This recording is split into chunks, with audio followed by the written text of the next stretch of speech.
Astrônomos estimam que o diâmetro do universo observável passa de 90 bilhões de anos-luz. Isso é mais do que 800 bilhões de trilhões de quilômetros de uma ponta do cosmos à outra.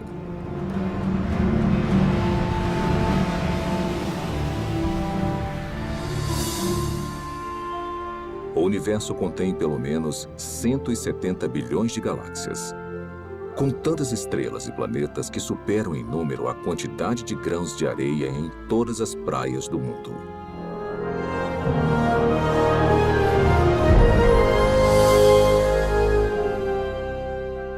Dentro deste oceano cósmico, uma esfera de água e rochas é lar para mais de 8 milhões de espécies de organismos vivos. Esta realidade inspirou inúmeras especulações, incontáveis teorias e uma pergunta muito intrigante.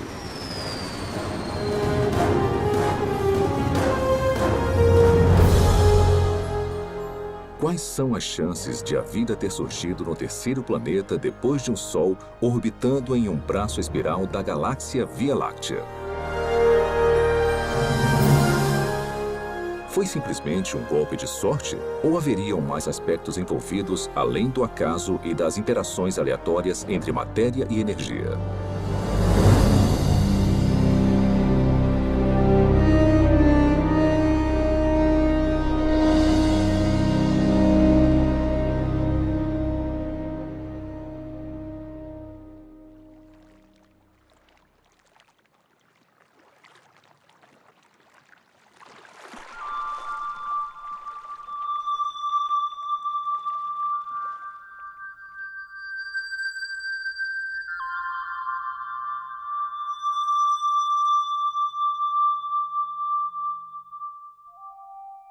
Sendo os habitantes humanos da Terra, é fácil subestimarmos a vida. Na verdade, somos mimados por uma abundância.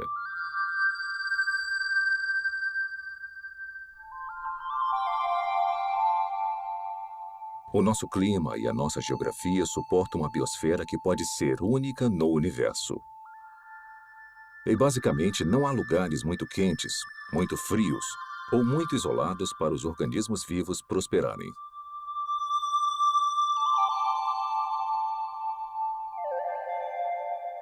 Dentre essa diversidade espetacular, talvez o maior desafio já encarado pela ciência ecoe de todo inseto, sequoia e baleia. Como a primeira vida passou a existir em um momento em que não havia vida de nenhum tipo? Como surgiu a vida na Terra? Por onde começar? Tem dezenas de teorias. E dá para perceber que tem uma grande diversidade de pontos de vistas, e muitos são mutuamente contraditórios. Para começar a tentar decifrar o mistério, você precisa fazer suposições sobre o que deve ter acontecido num passado distante.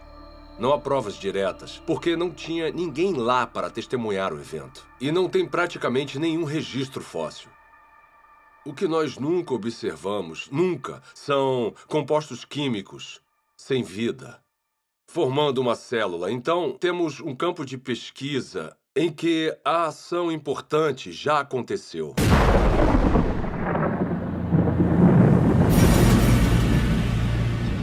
A história primordial da Terra é, de fato, uma narrativa incompleta. Mas apesar da ausência de provas físicas, a maioria dos cientistas acredita que a vida se originou quando a energia atingiu substâncias inorgânicas nos oceanos, crosta e atmosfera do planeta, para criar os componentes básicos para a primeira célula autorreplicante. Ao pensar na origem da vida, as regras, e não digo da própria ciência, mas da filosofia subjacente, as regras dizem que para resolver o problema, você pode usar matéria, energia, lei natural, irregularidades naturais e processos do acaso. Mas o seu kit de ferramentas acaba aí. O que você não pode usar, de acordo com as regras, as ditas regras da ciência, é mente ou inteligência. Se tivermos que dar um nome a essa posição, não tem um nome melhor do que materialismo científico. Uma filosofia que diz que a única explicação aceitável deve ser dada com base na matéria e na energia. E se você não consegue resolver o problema com essas ferramentas, você não pode mudar as regras. Então, partindo dessa perspectiva, como a vida se originou a partir de apenas matéria e energia? Agora, tenta resolver o problema. Como construir uma célula? Toda vida que já existiu na Terra é composta de células. E os indícios para sua origem estão entrelaçados em uma rede de máquinas moleculares.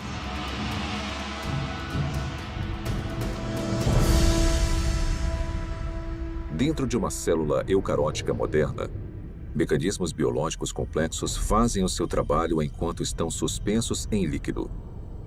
Não há vida nessas máquinas, mas juntas elas permitem crescimento, movimento, metabolismo e reprodução, as funções vitais da vida.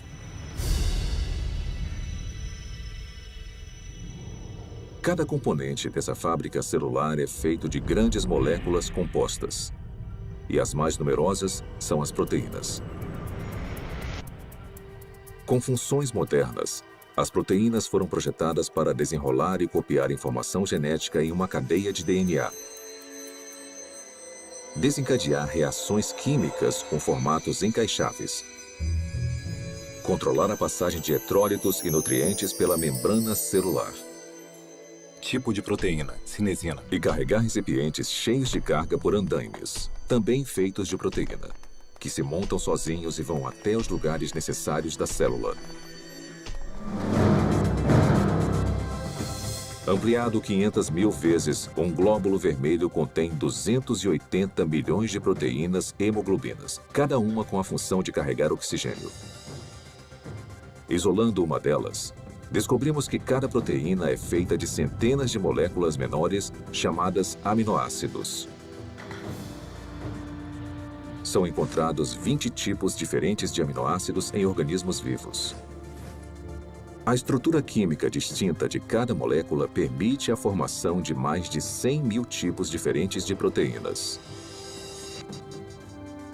A construção começa quando aminoácidos selecionados são organizados em uma cadeia. É um processo que costuma ser comparado à organização de letras do alfabeto em palavras e frases com significado. Se esses componentes tiverem a sequência correta, a cadeia se dobra em uma proteína pronta para cumprir a sua função dentro da célula.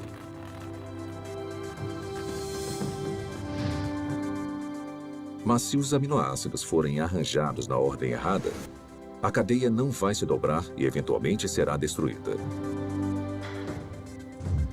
A célula viva mais simples contém pelo menos 300 tipos diferentes de proteínas e o mecanismo biológico necessário para crescer, se reproduzir, converter energia, guardar e processar informação genética e proteger os seus conteúdos do mundo externo.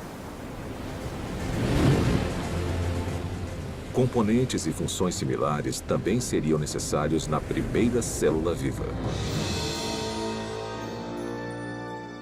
Agora vamos aplicar essa química básica a uma teoria familiar para a origem da vida. Os cientistas especulam há muito tempo sobre oceanos primordiais cheios de aminoácidos que flutuavam como carrinhos de bate-bate. Talvez algumas dessas colisões aleatórias tenham produzido uma cadeia longa o suficiente para se dobrar em uma proteína. Depois, mais aminoácidos se juntaram a mais cadeias que se dobraram em ainda mais proteínas. Simultaneamente, outras moléculas complexas, incluindo ácidos nucleicos, gorduras e açúcares, também se juntaram para formar componentes essenciais. Então, sem previdência ou direção, a combinação certa de moléculas se juntou de alguma forma nessa sopa química para formar uma membrana que envolvia todas as máquinas específicas necessárias para uma célula autorreplicante. E pronto! Vida a partir de uma matéria não viva. Tudo parece tão plausível. O problema é que, na Terra primitiva, a complexidade interna necessária para sobreviver seria enorme. Porque a vida, como a conhecemos, é caracterizada por máquinas celulares e muitas delas. E se você tirar esse hardware essencial, a célula deixa de existir. Porque chega um momento em que ela não consegue se simplificar mais e ainda existir. Uma simplificação maior seria a morte. Costumamos ouvir críticas como: você não pode projetar a biologia celular moderna no passado. Porque o que quer que tenha sido a primeira célula, ela era mais simples do que o que vemos hoje. Tudo bem, eu posso entender isso como uma premissa. Descreva então a primeira célula. Membrana celular. Para ser a célula viva, você precisa de uma barreira, uma membrana que a proteja do resto do ambiente. Essa membrana precisa permitir seletivamente a passagem de nutrientes específicos e matérias-primas necessários para combustível e energia. Você também vai guardar grandes quantidades de informação genética em cadeias de espiral de DNA. Essas instruções detalhadas para a vida são copiadas com uma precisão notável. Então, em fábricas chamadas ribossomos, essa informação é convertida em cadeias de aminoácidos e proteínas. Replicação celular. Por fim, você vai estar equipado com tudo o que precisa para reproduzir as gerações futuras de células. Essas funções básicas são realizadas por todos os seres vivos. São, de certa forma, características do que significa estar vivo. Então, seja uma célula do passado, uma célula bem simples, ou uma célula mais complicada de hoje em dia, não faz diferença, ela vai precisar realizar essas funções.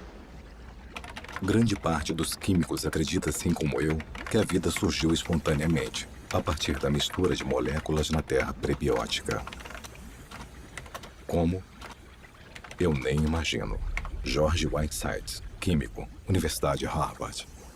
Apesar dos assombrosos obstáculos, a noção de que componentes químicos básicos se organizaram para formar uma célula viva é sugerida no mínimo 150 anos. Em 1871, Charles Darwin escreveu uma carta na qual descreveu um pequeno lago morno com todos os componentes químicos certos para criar a vida.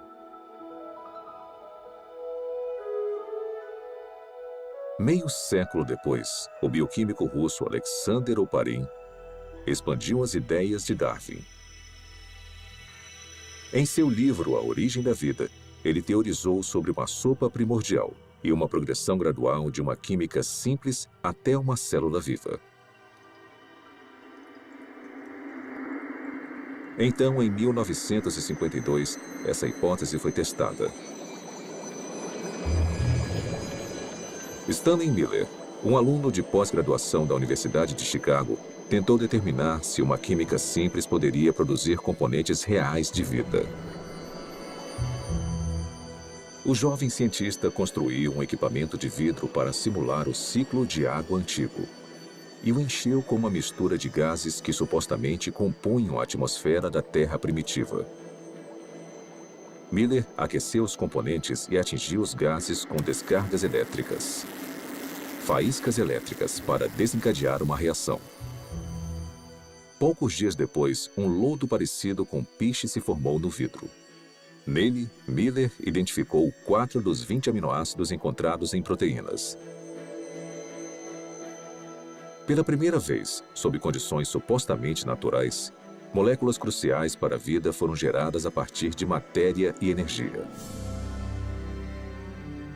Houve muito alvoroço quando o experimento de Miller foi publicado pela primeira vez, porque parecia ser fácil conseguir os componentes dos seres vivos. E se era fácil conseguir os componentes, talvez não fosse tão difícil transformar esses componentes químicos nas primeiras células vivas. Apesar de sua premissa ser inovadora, o experimento de Stanley Miller logo foi considerado muito falho, pois ele não havia usado os gases corretos, negligenciando o nitrogênio, o dióxido de carbono e o oxigênio, que teriam destruído as moléculas necessárias para a vida na Terra primitiva. Mas apesar dos erros, o trabalho de Miller inspirou outras tentativas de recriar as condições pré-bióticas. Hoje, após décadas de investigações, A esperança de se encontrar uma solução de forma simples e clara já não existe mais. Mesmo assim, as pesquisas sobre a origem da vida continuam por todo o mundo. Sua hipótese essencial de que as células vivas surgiram através da química natural agora é conhecida como evolução química. A evolução química vem com muita bagagem. E se você for levá-la a sério como uma explicação para a origem da vida, com certeza você também precisa levar a sério certas propriedades fundamentais da biologia.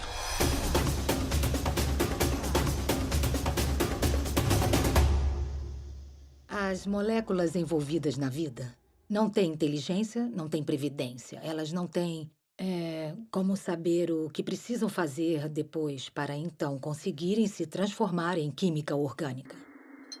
Se eu colocar aminoácidos em um tubo de ensaio no meu laboratório, mesmo se eu esquentar e misturar muito bem, e fizer isso por 100 anos, 1000 anos, 10.000 anos ou 1 milhão de anos, nada aconteceria. Aminoácidos, nucleotídeos, lipídios. Sozinhos, eles não representam a vida. São inertes. Não se reproduzem, não guardam informações.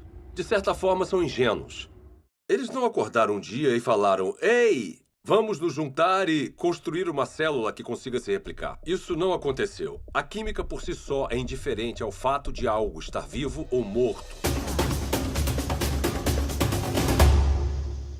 A seleção natural não funciona para criar a primeira célula porque a seleção natural não consegue operar em nada a não ser que tenha alguma forma de herdar e monitorar mudanças e de escolher o melhor sobrevivente para avançar. Para ter alguma seleção, são necessárias células. Então, se você quer explicar a origem das células, você não pode usar a seleção.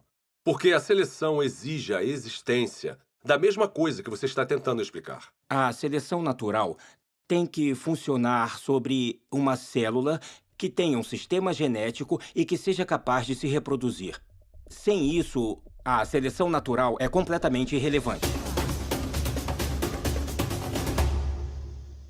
A auto-organização é a ideia de que os componentes químicos podem se organizar sozinhos de forma a se transformarem em objetos ricos em informações e com um propósito.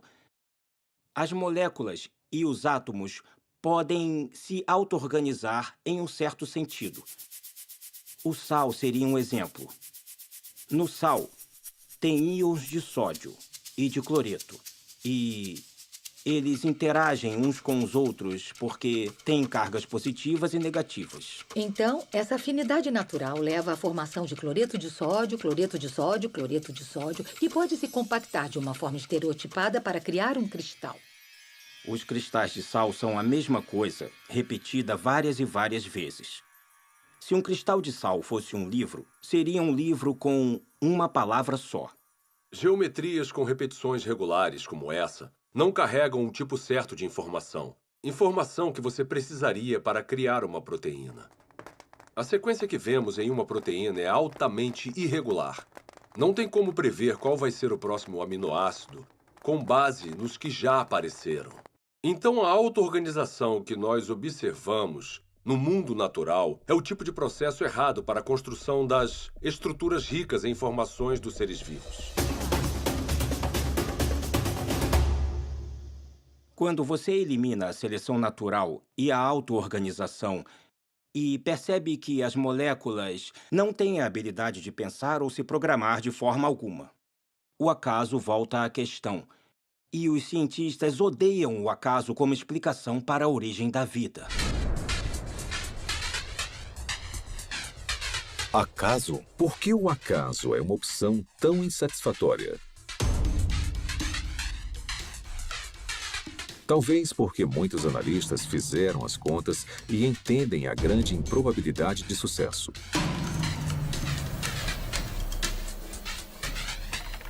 O acaso é definido como o elemento desconhecido e imprevisível em qualquer evento que não tenha um motivo atribuível ou orientação de uma lei natural ou de um agente inteligente. Desde o século XVII, uma ferramenta foi utilizada constantemente para prever o resultado de tais eventos. Se chama probabilidade matemática. De forma bem simplificada, é assim que a teoria funciona.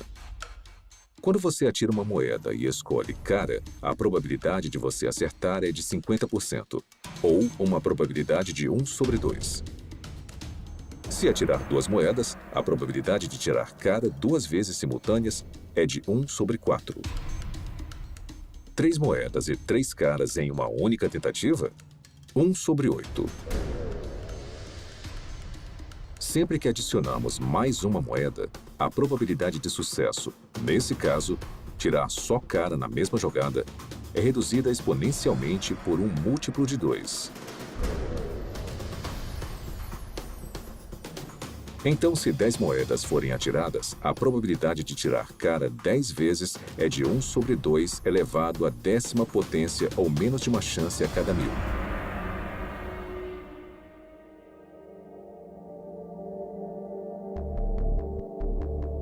Quando aplicado à origem da vida e à formação aleatória de grandes biomoléculas, a teoria da probabilidade esclarece as limitações do acaso como um agente criativo na Terra primordial. Por exemplo, quais são as chances de uma única proteína se formar exclusivamente através das interações às cegas da química? O nosso alvo é uma molécula menor do que a média, composta de 150 aminoácidos alinhados para garantir uma cadeia dobrada. Os pesquisadores calcularam que, na Terra antiga, a probabilidade de sucesso era de 1 sobre 10 elevado à 164ª potência. Ou seja, uma cadeia de proteína corretamente sequenciada a cada 100 milhões de trilhões de trilhões de trilhões de trilhões de trilhões de trilhões de trilhões de trilhões de trilhões de trilhões de trilhões de trilhões de trilhões de tentativas fracassadas. Mas apesar dessa grande improbabilidade, alguns teóricos argumentam que, com tempo suficiente, qualquer coisa é possível. Está bem? Vamos tentar a validade dessa opinião. Vamos começar estabelecendo um ambiente ideal para a evolução química. Um mundo imaginário que dará ao acaso toda a oportunidade de sucesso. Primeiro, vamos lotar os oceanos de aminoácidos.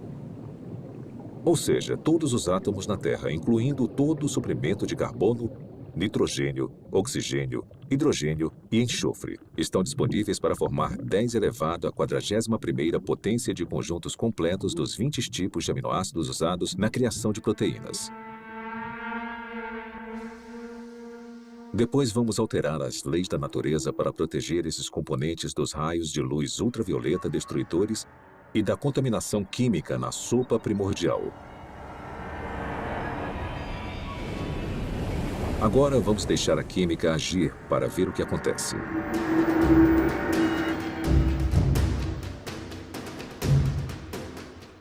Os aminoácidos começam a se juntar furiosamente. No nosso experimento, uma cadeia inteira com 150 unidades se forma sozinha em apenas 1 segundo. Como os 20 tipos de aminoácidos estão disponíveis, na maioria dos lugares, há uma probabilidade de 5% ou de 1 sobre 20 da molécula correta se alinhar na cadeia. Se a sequência estiver incorreta, a cadeia é destruída imediatamente e se inicia um novo agrupamento. Por todo o planeta, 6 milhões de bilhões de trilhões de trilhões de tentativas vão acontecer a cada minuto.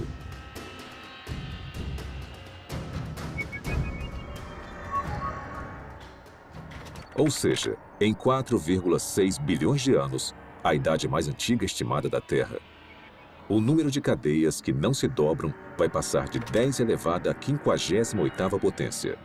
É uma quantidade espantosa, mas não chega nem perto de 10 elevado à 164ª potência. Aproximadamente as tentativas necessárias para se criar uma proteína de 150 aminoácidos por acaso. Então, se a química não direcionada não consegue criar a nossa cobiçada molécula durante toda a história da Terra, quanto tempo teria sido necessário?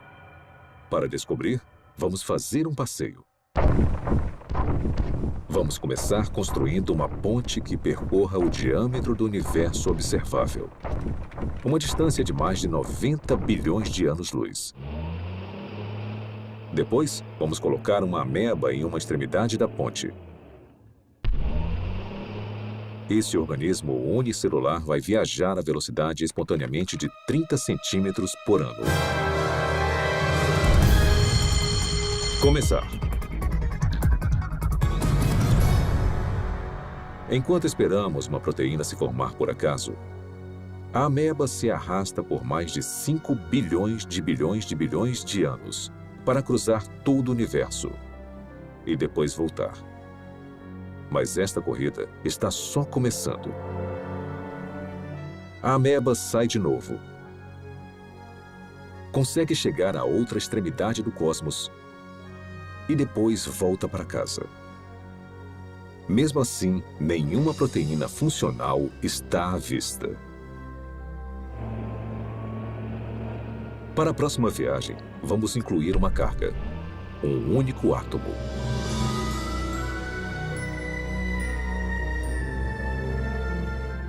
Após percorrer lentamente mais de 800 bilhões de trilhões de quilômetros, a ameba deixa a carga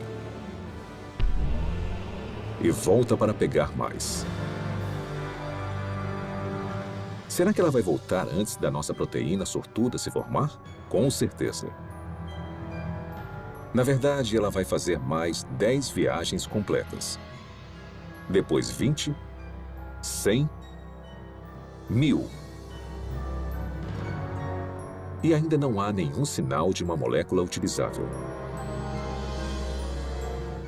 A ameba continua fazendo viagens completas até carregar todo o átomo da Terra. Depois, todos os átomos do nosso sistema solar. Depois, todo o planeta e estrela da Via Láctea. Um átomo por vez. Na verdade, enquanto esperamos uma proteína se formar sozinha, a ameba tem tanto tempo que, se movendo a apenas 30 centímetros por ano e carregando um átomo por viagem, ela vai transportar todo o universo, mais de 56 milhões de vezes. É esse o tempo que demoraria para o acaso criar uma proteína funcional. Suponhamos que, contra todas as probabilidades, a evolução química tenha produzido uma única proteína funcional. Haveria vida? Não. Haveria uma proteína. Um arranjo sem vida de aminoácidos. A célula viva mais simples que conhecemos tem mais de 300 proteínas diferentes.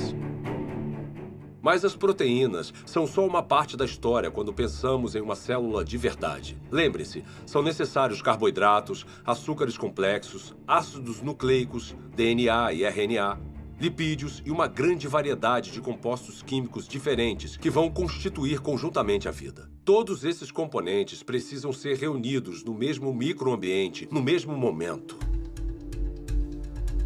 Cada componente químico precisa, então, ser reunido e organizado na rede de máquinas moleculares que vão controlar todas as facetas da vida.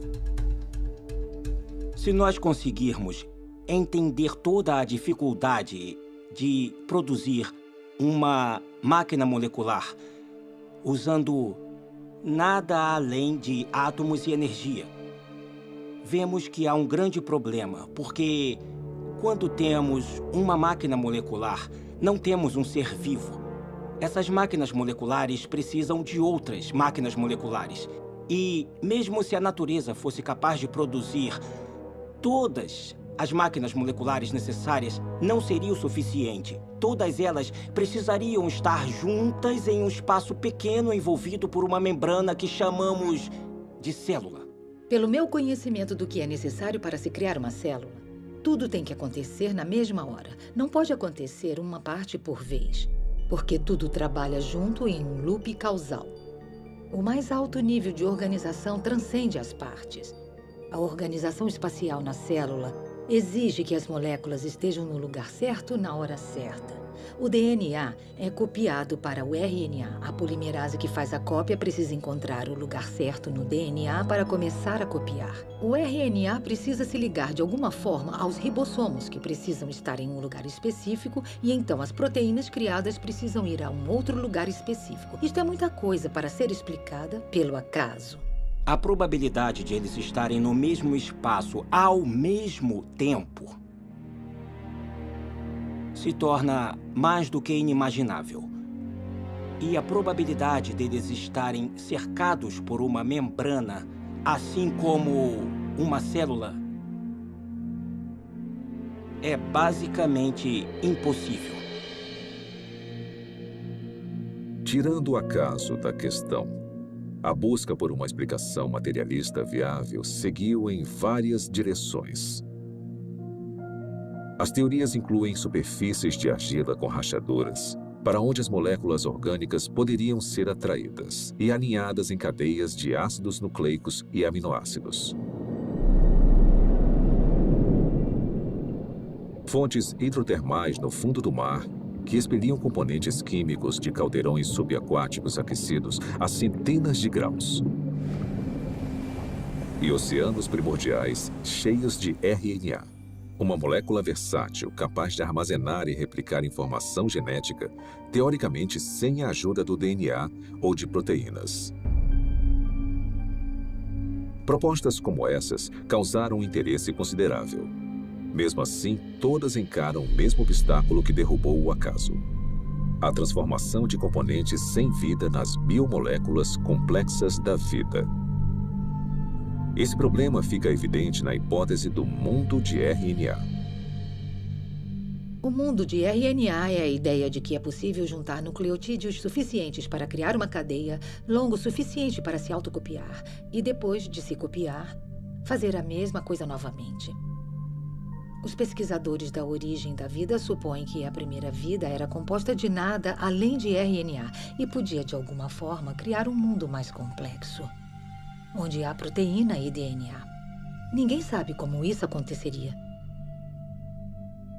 Desde a apresentação do mundo de RNA, a aceitação da teoria aumentou, apesar das várias limitações, inclusive a durabilidade da molécula. Se você apenas olhar para uma molécula de RNA, ela parece se desintegrar. Trabalhar com RNA é extremamente difícil, porque ele é muito delicado. Ele foi criado para ser um depósito temporário de informação.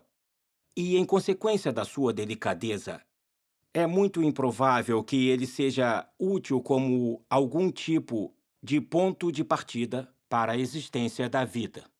Então, o RNA não pode preceder a primeira célula porque precisa estar dentro de um ambiente celular para ficar estável, para ser copiado e para ser útil.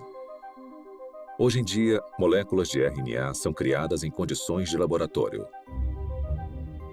Para muitos bioquímicos, essas cadeias sintéticas de ácidos nucleicos são pelo menos uma confirmação parcial de que a evolução química criou a vida na Terra primordial.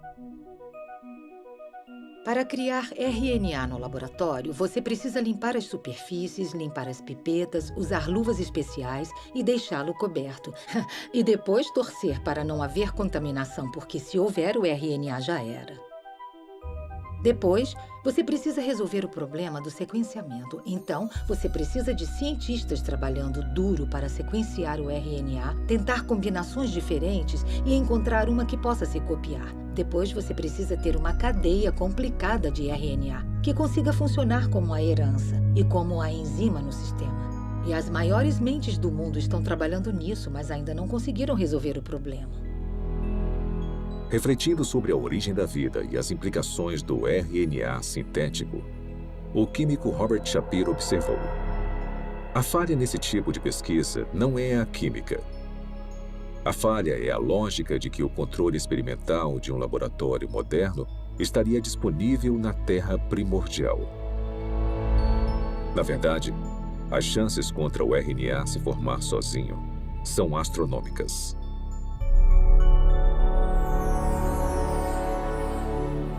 Criar RNA em um laboratório exige muita inteligência e premeditação.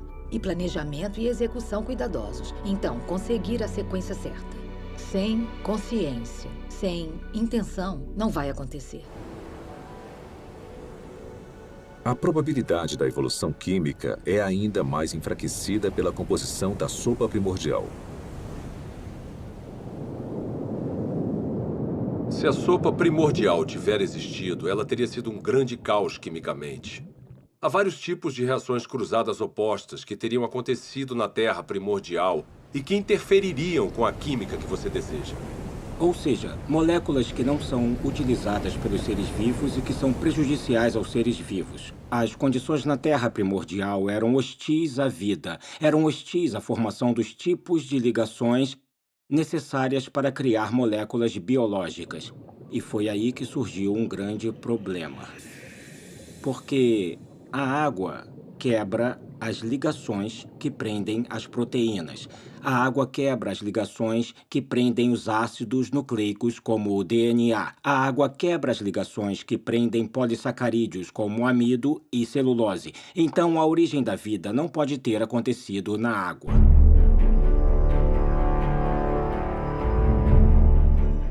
Encarando desafios intransponíveis na Terra, alguns cientistas expandiram as fronteiras de suas buscas. Em 1976, o biólogo vencedor do Prêmio Nobel Francis Crick propôs uma alternativa radical para a origem da vida.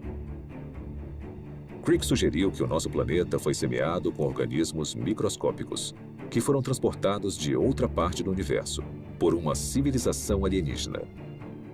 Essa teoria é chamada de panspermia. 5 anos depois, o físico Fred Hoyle ofereceu uma versão modificada de panspermia, quando teorizou que as cadeias de DNA haviam sido criadas por uma inteligência de uma galáxia distante e se espalharam como sementes de dente de leão em um dia de ventania. Parte desse material genético chegou na Terra. Outra versão da teoria, popularizada pela Rocha de Marte, um meteorito descoberto na Antártida, afirma que micróbios evoluíram em outro lugar da galáxia e vieram até a Terra, em cometas e asteroides. De alguma forma, podemos falar que a panspermia é um abandono da ciência, porque ela coloca o problema além da examinação. Se a ciência nos diz que a vida provavelmente não começou a existir por conta própria aqui na Terra, então deve ter vindo de outro lugar. Mesmo que pareça um filme de terror ruim dos anos 1950, veio do espaço sideral. Se eu não consigo explicar a vida no planeta Terra, porque, digamos, a atmosfera necessária é geologicamente implausível ou porque eu não consigo a quantidade suficiente de moléculas biologicamente relevantes, esses problemas vão existir em qualquer outro planeta onde postularmos que a vida se originou. Não podemos apagar esses problemas mudando de lugar para outra parte da galáxia. Resumindo, a panspermia não resolve o problema da origem da vida, só o joga para outro local. As falhas da panspermia levaram alguns pesquisadores a uma teoria que vai além da astronomia convencional: o multiverso. De acordo com essa hipótese, o nosso universo não é único. Em vez disso, bilhões ou trilhões de universos foram gerados por um processo natural desconhecido. E conforme as oportunidades aumentaram exponencialmente, as chances impossíveis se tornaram prováveis. Até que, inevitavelmente, com o tempo, a combinação certa de matérias-primas, ambiente, leis da natureza e uma grande dose de sorte produziram as moléculas e máquinas biológicas necessárias para a primeira célula viva. Em outras palavras, em um vasto e teórico oceano de universos, alguém tinha que ganhar a loteria cósmica, e fomos nós. Quando eu leio algum livro sobre a origem da vida que considera alguma proposta para a formação, como digamos, de RNA ou proteínas, E até o autor admite que é quimicamente implausível. Eu me pergunto como ele se meteu nesse pepino. Propor um caminho implausível para uma coisa que, para o mundo todo, parece ser planejada. Será que o materialismo científico é provavelmente falso? Ele se meteu nisso porque uma filosofia disse a ele. É a única resposta aceitável. E nesse impasse, eu quero falar ao autor: olha, você sabe que é implausível, eu sei que é implausível. O motivo de ter chegado até aqui, parado na beira desse penhasco que cai na implausibilidade, é porque bem lá atrás, você decidiu que só uma explicação materialista faria sentido. Quantas explicações diferentes e fracassadas dentro da caixa materialista nós precisamos ter antes de decidir que talvez precisemos sair agora dessa caixa. Talvez precisemos de outro tipo de explicação. Quando analisamos as várias teorias científicas, teorias da física, teorias da química, teorias sobre a formação de estrelas, essas teorias são sobre o mundo lá fora. Mas quando falamos sobre a origem da vida, estamos falando de uma teoria que nos envolve. O lugar de onde viemos, nossas origens definitivas, nossas visões de mundo, nossas filosofias, nossa ciência, tudo está ligado. E isso separa a pergunta sobre a origem da vida de todas as outras perguntas na ciência. A ciência natural não está desconectada de tudo o que sabemos ou acreditamos sobre o mundo. Então, uma pergunta limitada e aparentemente técnica, como o RNA surgiu, pode acabar se ligando no tecido da realidade a uma pergunta muito diferente, como: será que Deus existe? Deus é possível? É possível que Deus seja real? Se a vida, com toda a sua riqueza, não surgiu através de um processo estritamente físico ou natural, precisamos ter indícios disso. E eu acho que a origem da vida é o ponto central em que muita coisa acaba mudando. Eu olho para a natureza como um ser humano curioso e me pergunto, na minha visão, quais são os indicadores normais de inteligência? Eu os vejo na vida? E a resposta é: sim, em abundância. O que vemos nos sistemas biológicos é maravilhoso, é lindo, é elegante e quanto mais aprendemos sobre biologia, mais óbvio é o design. Quando eu comecei a me envolver com o design inteligente, tinha gente postando coisas na internet e falando: eu me formei no MIT e fui para a Universidade de Washington e pós-doutorado em Harvard. E elas falavam coisas como: ela era inteligente. O que aconteceu? Na verdade, o materialismo coloca vendas nos olhos da ciência e nós deixamos passar o que é mais significativo no mundo. Então, esse é um ótimo momento para ser uma cientista, porque nós temos a oportunidade de ver as coisas com novos olhos. A inteligência é extremamente útil como uma forma de explicar a origem da vida que realmente faça sentido com o que observamos na natureza. A natureza parece ter sido criada. A vida pode ter sido criada. O design, a inteligência explicam as coisas como toda a informação que vemos dentro de uma célula. Não tem nada de mágico nos seres vivos. Eu sou um cientista, eu não acredito em mágica. Eu acredito em mecanismos e causas que são suficientes para atingir o fenômeno que eu observo. A inteligência é suficiente. A inteligência é necessária. Portanto, a inteligência é a conclusão na qual eu chego.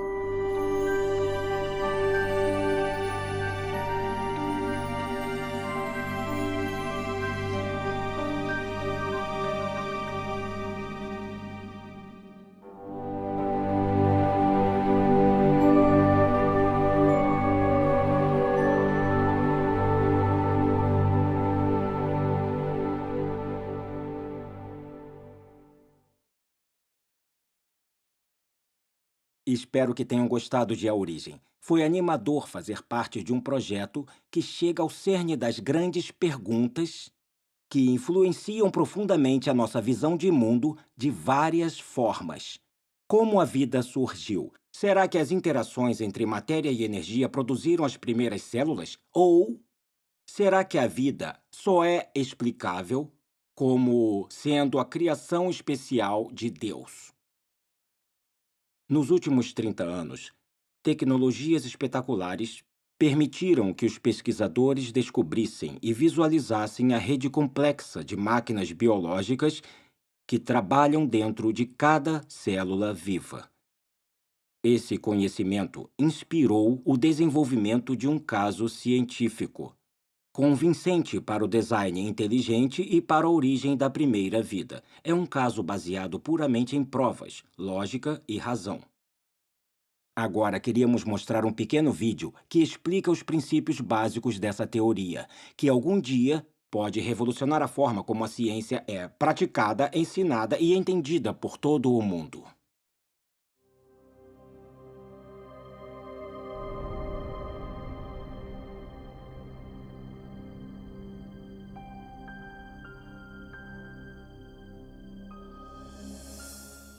Quando eu vejo máquinas moleculares ou o processo incrivelmente complexo pelo qual as células se dividem, eu quero perguntar, é possível que essas coisas tivessem uma inteligência por trás, que tivesse um plano ou propósito para essa estrutura?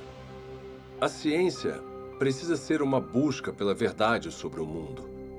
Não devíamos pré-julgar o que pode ser verdade. Não devíamos dizer, eu não gosto dessa explicação, então vou deixar de lado. Em vez disso, quando encontramos um mistério na natureza, precisamos pensar em toda a causa possível que possa explicar esse mistério. Um dos problemas que eu tenho com a teoria evolucionista é que ela descarta forçadamente um tipo de causa antes mesmo que as evidências mostrem alguma coisa. E a causa descartada é a inteligência. Desde o final do século XIX, desde a época de Darwin, na verdade parcialmente devido ao que Darwin escreveu em A Origem das Espécies, os cientistas passaram a aceitar uma convenção, uma definição de ciência que excluía a possibilidade do design como uma explicação científica. E essa convenção tem um nome, se chama naturalismo metodológico. Isso significa que para ser científico, você precisa se limitar às explicações que envolvem apenas causas naturais. Você não pode definir a inteligência como uma causa. Mesmo assim, curiosamente, nós sempre tiramos conclusões relacionadas à inteligência. É parte do nosso raciocínio comum reconhecer os efeitos da inteligência. Considerem, por exemplo, essas mensagens hieroglíficas entalhadas nas ruínas de monumentos egípcios. Ninguém atribuiria os formatos e arranjos desses símbolos a causas naturais, como tempestades de areia ou erosão. Em vez disso, as reconhecemos como o trabalho de escribas antigos, agentes humanos com inteligência. O mesmo raciocínio nos leva a concluir que as misteriosas estátuas de pedra na costa da Ilha de Páscoa não foram formadas pelas ações do vento e da água por grandes períodos de tempo. Também não supomos que as plantas podem ter esses formatos familiares sem algum tipo de interferência inteligente. É claro que fazemos essas inferências o tempo todo. E nós sabemos que estão certas, mas a pergunta é com que fundamento fazemos essas inferências? Quais são as características que nos permitem reconhecer a inteligência? Recentemente, em um livro sobre a inferência do design, o matemático William Dembski fez um grande avanço na compreensão do raciocínio do design. Dembski identificou as características específicas dos artefatos que nos fazem reconhecer uma atividade inteligente prévia. Eu cheguei a essa conclusão analisando a forma como nós pensamos sobre o design. Quais são os passos lógicos que nós percorremos para chegar à conclusão de design. Então, o que eu tento fazer é estabelecer critérios confiáveis, empíricos e cientificamente rigorosos para decidir se alguma coisa foi de fato projetada. Eu analisei a lógica por trás e o que eu descobri foi que são necessários improbabilidades, especificação e o tipo certo de padrão, padrões objetivos. De acordo com Dembski, seres humanos detectam corretamente a atividade da inteligência quando observam um objeto ou evento altamente improvável, que também tem um padrão reconhecível. Um padrão desses é encontrado em Black Hills, na Dakota do Sul. Se você viajar ao oeste, vai ver vários formatos diferentes nas montanhas. A maioria não significa nada, são apenas rochas espalhadas em vários padrões. Mas o que você não vê são os rostos de Lincoln, Jefferson, Ted Roosevelt e George Washington nas montanhas. O único lugar onde você vê isso é na Dakota do Sul. E isso está lá porque um escultor excêntrico decidiu que queria honrar esses presidentes e passar grande parte da vida esculpindo os rostos deles em uma montanha. Esse padrão é improvável. Uma encosta aleatória também é improvável, mas uma encosta aleatória não especifica nada. Mas nós sabemos que tinham 4 caras que foram presidentes dos Estados Unidos com um padrão específico nos rostos. E esses padrões na encosta da Dakota do Sul combinam com esses rostos familiares. Se eu olhar e ver os rostos, eu vou reconhecer imediatamente que são os rostos dos 4 presidentes, que são conhecidos a partir das cédulas, de imagens na Galeria Nacional ou de pinturas em livros. Então eu percebo que ao ver o Monte Rushmore, que não é apenas uma configuração de rochas altamente improvável, mas uma que combina com certos padrões independentes que indicam seguramente que tem inteligência envolvida ali. Temos então uma pequena probabilidade, especificação e design.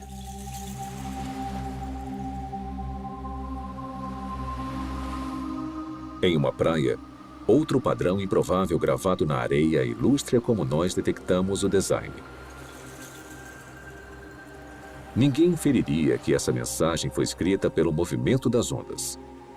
Em vez disso, devido às características desse padrão, nós identificamos as palavras como produtos da inteligência. Esse arranjo improvável também está de acordo com um certo padrão independente. Ou seja, o formato das letras que nós reconhecemos do alfabeto latino e as palavras que nós conhecemos do nosso vocabulário. Então, a improbabilidade do arranjo, mais o fato dele estar de acordo com um certo padrão independente, é o que nos faz saber que é um design. Essa ilustração sugere que os critérios de William Dembski para a identificação do design, baixa probabilidade e especificação são essencialmente equivalentes à informação. O tipo de informação presente não apenas em imagens, textos escritos e sequências numéricas, mas também presente em softwares e em sinais de rádio.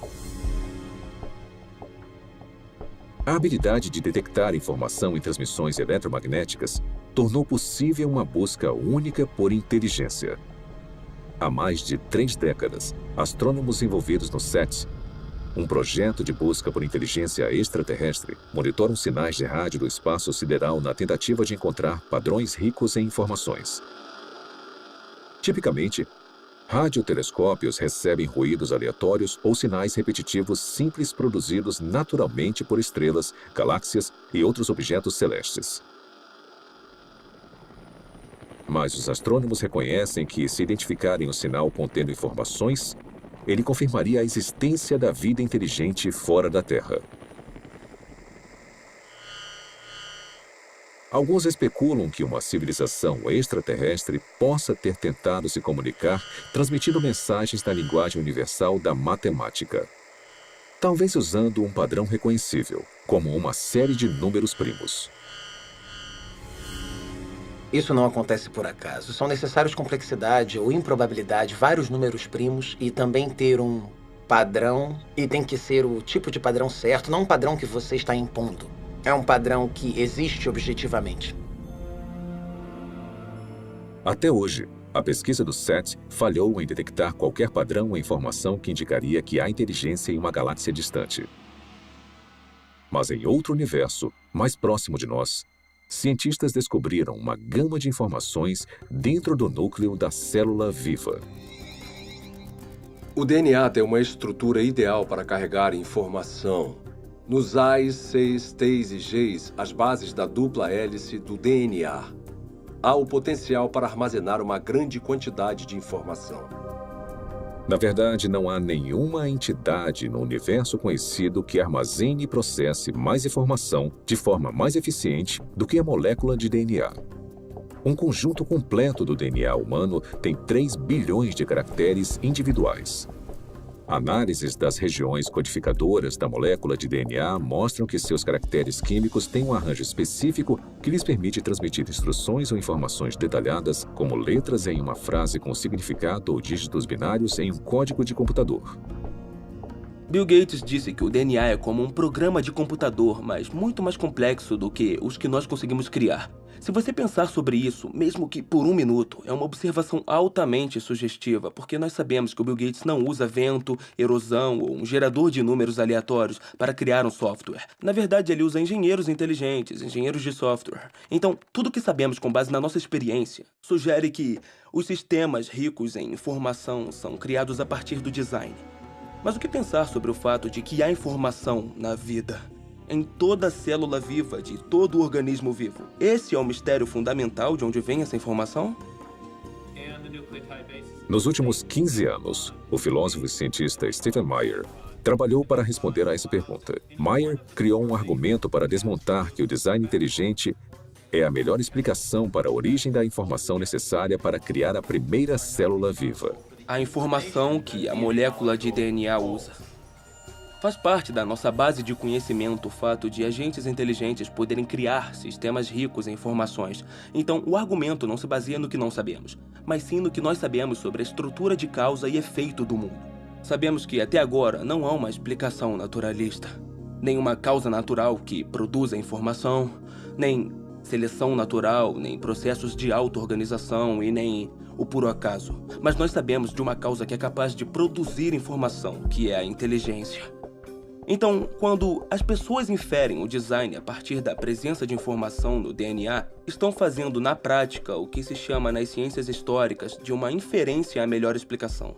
Quando encontramos um sistema rico em informações na célula, na molécula de DNA especificamente, podemos inferir que a inteligência teve um papel na origem desse sistema, mesmo não estando lá para observar o surgimento do mesmo.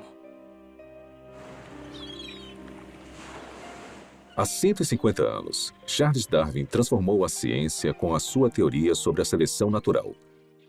Hoje, essa teoria encara um desafio formidável. O design inteligente provocou uma descoberta e um debate intenso sobre a origem da vida na Terra. E para um número cada vez maior de cientistas, ele representa um paradigma. Uma ideia com o poder de, mais uma vez, redefinir os fundamentos do pensamento científico. Durante o século XIX, os cientistas acreditavam que haviam duas entidades fundamentais, matéria e energia. Mas conforme entramos no século XXI, tem uma terceira entidade fundamental que a ciência precisou reconhecer, que é a informação. Então, à medida que encontramos a biologia da era da informação, cresce a suspeita de que o que vemos na molécula de DNA é, na verdade, um artefato da mente, um artefato da inteligência. Uma coisa que só pode ser explicada através do design inteligente.